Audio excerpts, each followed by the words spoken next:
Jeste li ikada pomiješali klinčiće i sodu bikarbonu?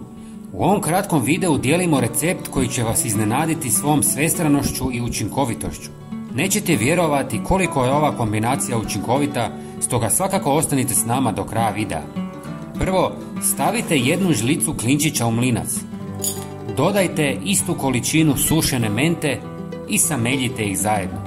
Ovime povećavate njihovu učinkovitost i brže se ispuštaju važni sastojci u vodu, a mi želimo izvući iz njih maksimum.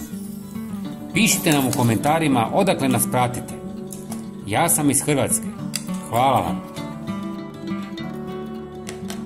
Zatim sastojke prelijte s pola litre vruće vode. Dobro promiješajte i ostavite da se smjesa ohladi. Procijedite kroz gazu kako biste dobili čistu tekućinu.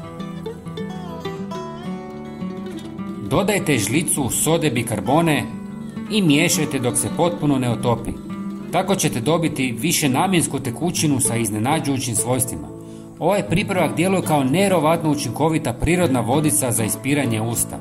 Menta osvježava dah i pruža ugodan osjećaj svježine, dok klinčići svojim antibakterijskim svojstvima pomažu u borbi protiv štetnih bakterija u ustima. Soda bikarbona neutralizira kiselost, pomaže u izbjeljivanju zuba i uklanja neugodne mirise. Zajedno čine moćnu kombinaciju za zdravlje usne šupljine i eliminaciju lošeg zadaha. Ali čekajte, ima još. Ova tekućina može se koristiti i kao prirodni repelent protiv insekata i glodavaca. Špricajte ju po kući ili dvorištu kako biste se riješili mrava, komaraca, žohara, stjenica, pa čak i miševa. Također, možete razrijediti sa još vode i prati pod.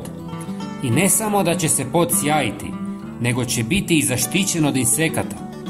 Ovo je fenomenalno. Ali ni to nije sve. S ovom tekućinom možete namakati noge. Kombinacija mente, sode bikarbone i klinča osvježava i dezinficira stopala. Soda bikarbona omekšava kožu i neutralizira neugodne mirise, dok klinčići djeluju antibakterijski i antifugalno. Menta pruža ugodan osjećaj hlađenja i osvježenja, čineći stopala zdravima i mirisnima bez gljivica. Hvala što ste bili s nama. Podijelite ovaj recept s prijateljima i pretplatite se za još korisnih savjeta. Potpuno je besplatno. Hvala vam. Pozdrav!